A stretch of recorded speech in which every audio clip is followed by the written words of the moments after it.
نحمدہ ونصلی ونسلم علی رسولہ الکریم اما بعد فاعوذ باللہ من الشیطان الرجیم بسم اللہ الرحمن الرحیم۔ واجب الاحترام سامعین محترم، آپ گزشتہ اقساط میں امام مہدی علیہ السلام کے ظہور سے پہلے کے واقعات سماعت فرما چکے۔ خاص طور پر آپ سفیانی اور اہل خراسان کے حوالے سے گفتگو سماعت فرما چکے۔ آپ نے یہ بھی جانا کہ سفیانی دو ہوں گے، اور یہ بھی جانا کہ اہل خراسان سفیانی کے مقابلے میں بنو ہاشم کے ایک شخص کو اپنا امیر منتخب کر لیں گے اور ان کی قیادت میں سفیانی کو شکست دیں گے۔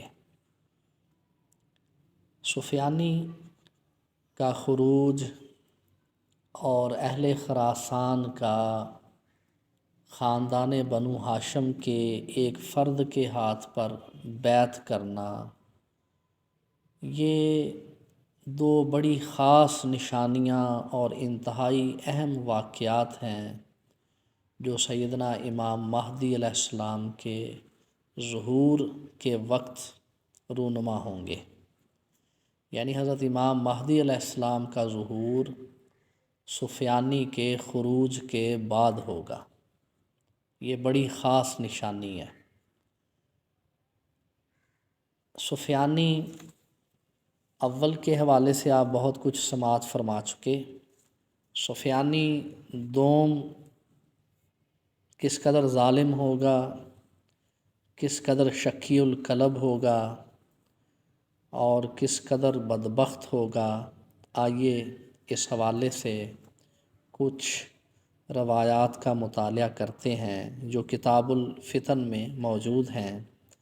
چنانچہ امیر المومنین امام المتقین حضور سیدنا و مولانا علی المرتضیٰ علیہ السلام سے روایت ہے، آپ نے فرمایا کہ سفیانی کی طرف سے اس کی گھڑ سوار فوج کا سپہ سالار جب کوفہ میں داخل ہوگا تو اس کی اینٹ سے اینٹ بجا دے گا۔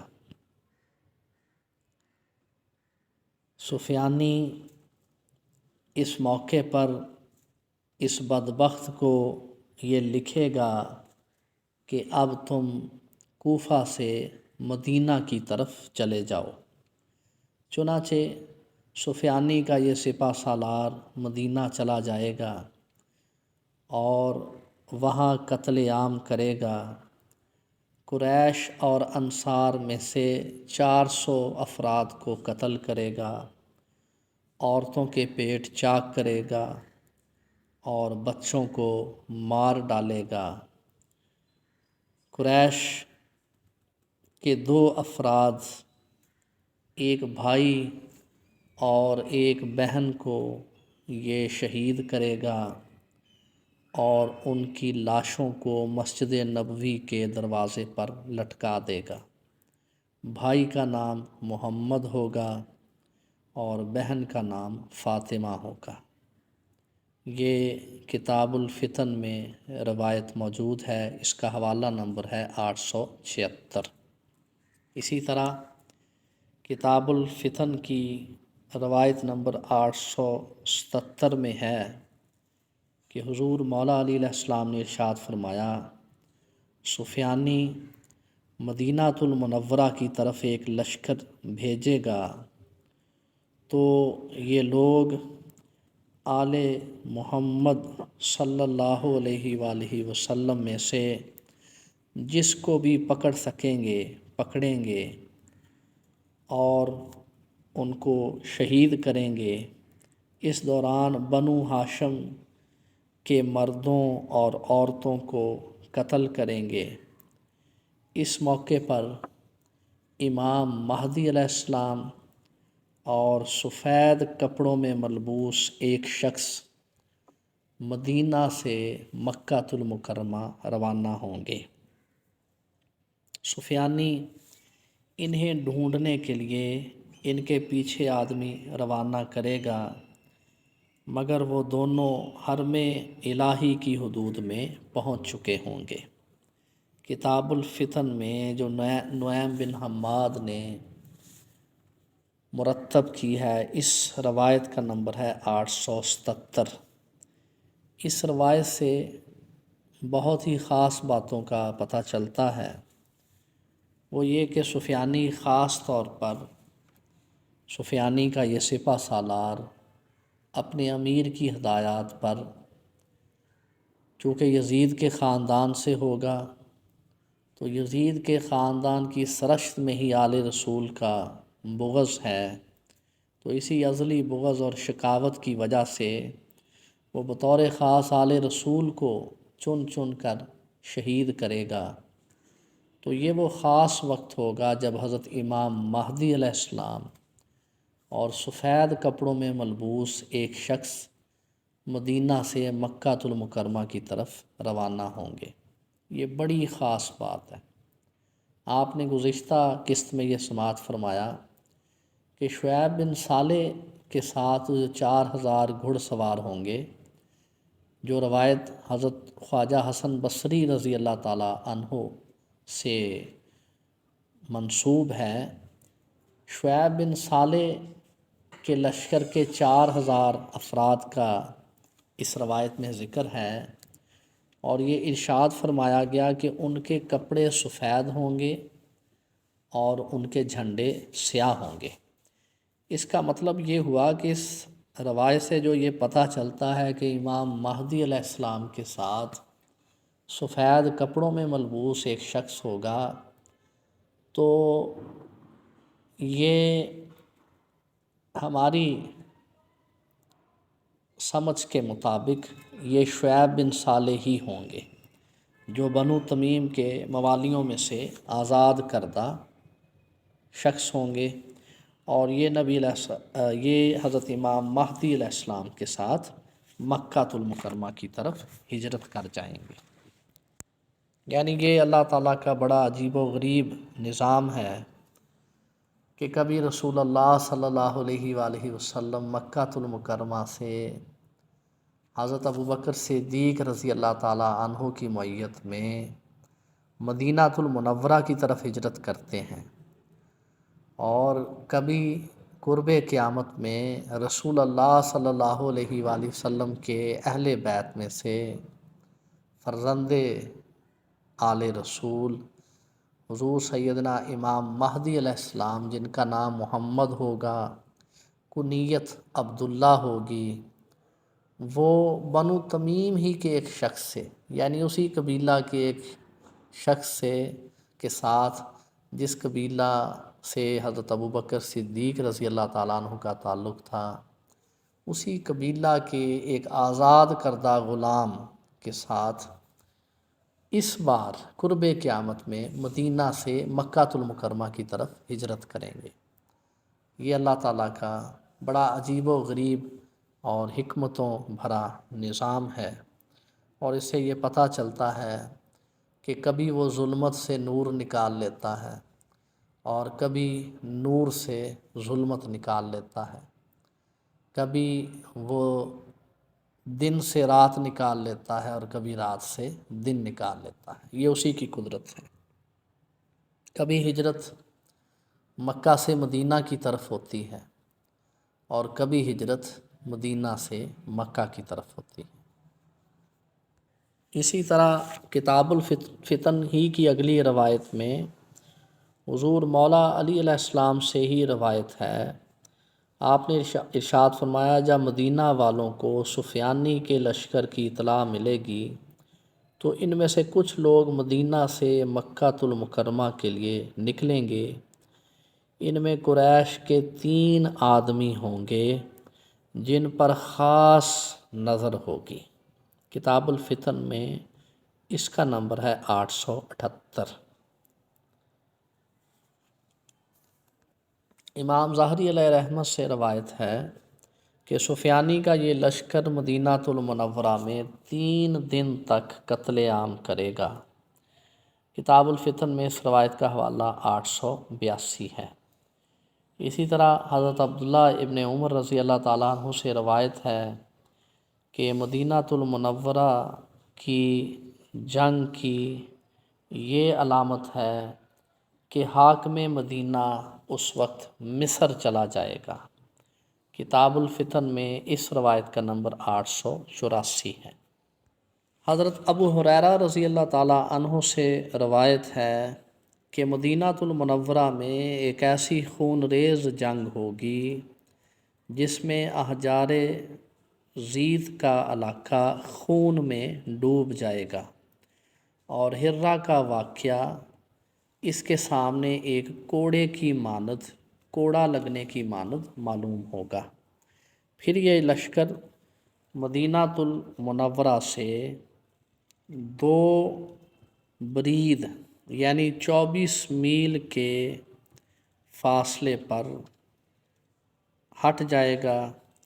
اس کے بعد امام مہدی علیہ السلام کے ہاتھ پر بیعت کی جائے گی۔ یہ کتاب الفتن میں اس روایت کا نمبر 886 ہے، اور امام سیوطی رحمۃ اللہ تعالیٰ علیہ کی کتاب الحاوی میں اس کا حوالہ نمبر 71 ہے اور جلد 2 ہے۔ اس روایت سے یہ پتہ چلا، اور جیسا کہ واقعات کی تفصیل بھی یہ بتا رہی ہے، کہ یزید بدبخت جس کے دور میں واقعہ ہرہ رونما ہوا، سفیانی اپنے جد امجد یزید کو بھی ظلم و ستم میں پیچھے چھوڑ جائے گا، اور اس کے دور میں جو مدینہ المنورہ میں ظلم ہوگا اور قتل عام ہوگا، واقعہ ہرہ اس کے سامنے ایک کوڑے کی مانند ہوگا۔ جیسے ایک کوڑا لگنے کی تکلیف ہوتی ہے، واقعہ ہرہ ایسے معلوم ہوگا، اور سفیانی کا ظلم اس سے کہیں بڑھ کر ہوگا۔ پتہ چلا کہ جیسے قرب قیامت میں اور بڑے بڑے فتنے ہوں گے، ایسے ہی بنو امیہ کی شقاوت اور بدبختی کا بھی عروج سفیانی کی صورت میں ظاہر ہوگا۔ الحاوی میں یہ بھی ہے کہ مدینہ المنورہ میں جو شخص بھی سفیانی کے ظلم و ستم کے موقع پہ نظر آئے گا، وہ خوف زدہ ہوگا، یہاں تک کہ امام مہدی علیہ السلام مکہ المکرمہ میں ظاہر ہوں گے، اور ہر نیک آدمی مکہ میں ان کے ساتھ اکٹھا ہو جائے گا۔ الحاوی میں اس کا حوالہ 71 ہے اور جلد 2 ہے۔ حضرت عبداللہ ابن عباس رضی اللہ تعالی عنہ سے یہ مروی ہے کہ مدینہ المنورہ میں بنو ہاشم میں سے ایک خلیفہ ہوگا۔ اہل مدینہ میں سے کچھ لوگ مکہ المکرمہ کے لیے نکلیں گے۔ جب وہ مکہ المکرمہ پہنچ جائیں گے تو ان کے پاس مکہ المکرمہ کا حاکم قاصد بھیج کر پوچھے گا کہ تم یہاں کیوں آئے ہو؟ کیا تمہارا یہ خیال ہے کہ یہاں تمہیں کچھ راحت ملے گی؟ اس سے بنو ہاشم میں سے ایک شخص سخت لب و لہجہ میں بات کرے گا، جس سے حاکم مکہ ناراض ہو کر اسے قتل کر دے گا۔ اگلے روز بنو ہاشم میں سے ایک شخص اس کے پاس آئے گا، اور اس نے اپنے کپڑوں میں ایک تلوار چھپا رکھی ہوگی۔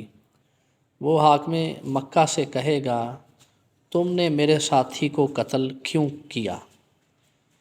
وہ کہے گا کہ اس نے مجھے ناراض کیا تھا۔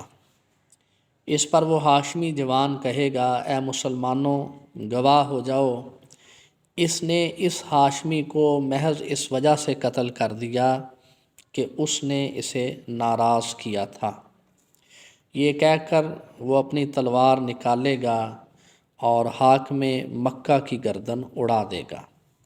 پھر بنو ہاشم مکہ سے طائف کی طرف چلے جائیں گے، مکہ کے لوگ یہ کہیں گے کہ اگر ہم نے ان کو چھوڑ دیا اور یہ خبر بادشاہ سفیانی تک پہنچی تو وہ ہم سب کو برباد کر دے گا۔ چنانچہ اہل مکہ بنو ہاشم کے ان جوانوں کے خلاف ایک لشکر روانہ کریں گے۔ جب یہ لشکر وہاں پہنچے گا تو بنو ہاشم ان سے کہیں گے کہ ہمارا تمہارے ساتھ کوئی جھگڑا نہیں، چنانچہ تم اللہ تعالیٰ سے ڈرو۔ آپ حضرات یہ جانتے ہیں کہ حاکم مکہ نے ناحق ہمارے آدمی کو قتل کیا تھا۔ اہل مکہ واپس نہیں جائیں گے بلکہ ان سے جنگ کریں گے۔ اس موقع پر بنو ہاشم ان لوگوں پر غالب آ جائیں گے اور ان کو شکست دے دیں گے۔ حاکم مدینہ کو جب ان حالات کی خبر ہوگی کہ مکۃ المکرمہ میں سفیانی کا مقرر کردہ امیر مارا گیا ہے اور اس کے لشکر کو بنو ہاشم نے شکست دے دی ہے، تو حاکم مدینہ بھی اس خیال سے کہ اگر میں نے ان لوگوں کو چھوڑ دیا تو بادشاہ سفیانی کا غضب مجھ پر نازل ہوگا، وہ بنو ہاشم کی طرف مدینہ المنورہ سے ایک لشکر روانہ کرے گا، مگر یہ لشکر بھی بنو ہاشم کے لشکر سے شکست کھا جائے گا۔ کتاب الفتن میں اس روایت کا نمبر ہے 880۔ اس روایت سے اب امام مہدی علیہ السلام کے ظہور اور بیعت کے بعد کے ابتدائی حالات کا پتہ چلتا ہے کہ امام مہدی علیہ السلام کو آپ کی بیعت کے بعد کس طرح کے چیلنجز درپیش ہوں گے اور کس طرح سے پھر اللہ تعالیٰ آپ کی نصرت اور مدد فرمائے گا، اور آپ کو کس طرح سے پھر پے در پے پہلے مکۃ المکرمہ میں فتوحات نصیب ہوں گی، اور کس طرح سے آپ پہلے اہل مکہ کے اس لشکر کو اور پھر سفیانی کے امیر کا جو لشکر مدینہ سے مکہ آئے گا، ان دونوں لشکروں کو شکست دیں گے۔ یہ وہ وقت ہوگا کہ جب حضرت امام مہدی علیہ السلام کی بیعت اور آپ کی ان فتوحات کی خبر بدبخت سفیانی دوم تک پہنچے گی تو یہ آپ علیہ السلام کے خلاف شام سے ایک بڑا لشکر روانہ کرے گا، مگر یہ لشکر جب مقام بیضا پر پہنچے گا تو اللہ کے حکم سے یہ زمین میں دھنس جائے گا اور اس لشکر کے تمام افراد زمین میں غرق ہو جائیں گے سوائے ایک فرد کے، اور بعض روایات میں 2 افراد کا تذکرہ ملتا ہے۔ چنانچہ کتاب الفتن میں اس روایت کا نمبر جس میں سفیانی کے لشکر کے زمین میں دھنسنے کا ذکر ہے 897 ہے۔ اسی طرح حضرت قتادہ رضی اللہ تعالیٰ عنہ سے روایت ہے کہ رسول اللہ صلی اللہ علیہ وآلہ وسلم نے ارشاد فرمایا، ملک شام سے مکۃ المکرمہ کی طرف ایک لشکر بھیجا جائے گا، جب یہ لوگ مقام بیضا کے مقام پر پہنچیں گے تو یہ لشکر زمین میں دھنس جائے گا۔ کتاب الفتن میں اس روایت کا نمبر 893 ہے۔ محدث ابو جعفر علیہ رحمت بیان کرتے ہیں کہ ان کو زمین میں دھنسا دیا جائے گا اور ان میں سے بنو کلب کے صرف 2 آدمی بچیں گے۔ ان دونوں کے نام بھی اس روایت میں ذکر کیے گئے ہیں۔ ان میں سے ایک کا نام وبر ہوگا اور ایک کا نام وبر ہوگا، یعنی یہ زبر اور زیر کے فرق سے 2 نام ہوں گے۔ یہ 2 شخص صرف اس لشکر میں سے بچ جائیں گے مگر معاذ اللہ ان کی حالت یہ ہوگی کہ ان کے چہرے ان کی گدی کی طرف پھیر دیے جائیں گے۔ کتاب الفتن میں اس روایت کا نمبر 895 ہے۔ اسی طرح امیر المومنین امام المتقین علیہ السلام سے روایت ہے، آپ نے ارشاد فرمایا کہ مکۃ المکرمہ نکل جانے والوں کی تلاش میں جب ایک لشکر مقام بیدا تک پہنچے گا تو اسے اللہ کے حکم سے زمین میں دھنسا دیا جائے گا۔ تب کوئی آواز دے گا کہ یہی اس ارشاد باری تعالیٰ کا مصداق ہے۔ اس آیت مبارکہ کا ترجمہ یہ ہے، اور اگر آپ وہ وقت ملاحظہ فرمائیں جب کفار گھبرائے پھریں گے اور قریب ہی پکڑ لیے جائیں گے۔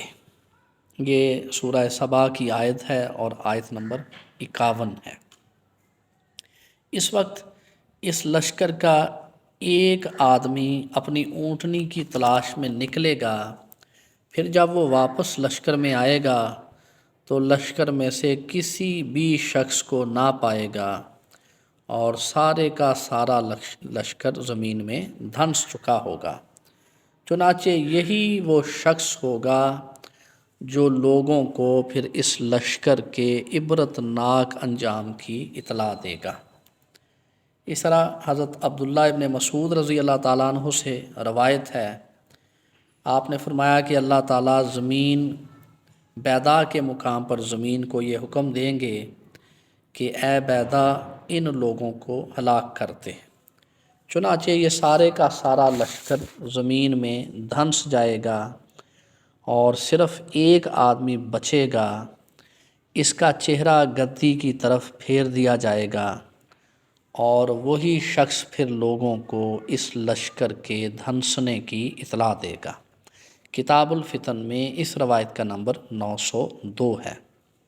اسی طرح ارطاد بن منذر رضی اللہ تعالیٰ عنہ سے روایت ہے کہ ان میں سے صرف ایک شخص بچے گا اور اس شخص کا چہرہ گدی کی طرف پھیر دیا جائے گا اور وہ اس طرح سے چلے گا جیسے سامنے کو سیدھا ہو کر چلتا تھا۔ کتاب الفتن میں اس روایت کا نمبر 903 ہے۔ چنانچہ بچ جانے والا یہ شخص، اکثر روایات میں ایک شخص کا ذکر ہے، تاہم بعض روایات میں 2 اشخاص کا ذکر بھی ملتا ہے۔ بچ جانے والا یہ ایک شخص یا 2 اشخاص پھر لوگوں کو سفیانی کے اس لشکر کے دھنسنے کی اطلاع دیں گے۔ چنانچہ یہ خبر پھیل جائے گی، اس پر شام کے ابدال اور اولیاء اور کوفہ میں اہل خراسان کا وہ لشکر جو بنو ہاشم کی قیادت میں پہلے سفیانی سے مارکہ کر چکا ہوگا اور مکۃ المکرمہ میں امام مہدی علیہ السلام کے لشکر کے ساتھ جا ملا ہوگا۔ اس لشکر کے دیگر افراد بھی اور عراق کے نیک اور صالح لوگ بھی اس موقع پر امام مہدی علیہ السلام کی بیعت کر لیں گے۔ گویا یہ کہا جا سکتا ہے کہ اس لشکر کے زمین میں دھنسنے کے بعد جزیرۃ العرب میں ہر خاص و عام تک امام مہدی علیہ السلام کے ظہور کی اطلاع پہنچ جائے گی۔ یعنی یہ پھر آپ کے ظہور کی سب سے بڑی نشانی ہوگی اور اس بات کی دلیل ہوگی کہ امام مہدی علیہ السلام ظہور پذیر ہو چکے ہیں۔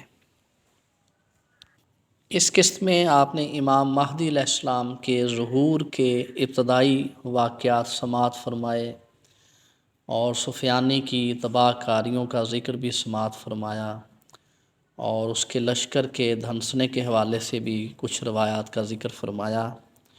اس کے بعد کے واقعات جن میں امام مہدی علیہ السلام کے لشکر کی مزید پیش قدمیاں اور مزید فتوحات اور سفیانی کا عبرتناک انجام، ان سب واقعات کو انشاءاللہ اگلی قسط میں عرض کیا جائے گا۔ والسلام۔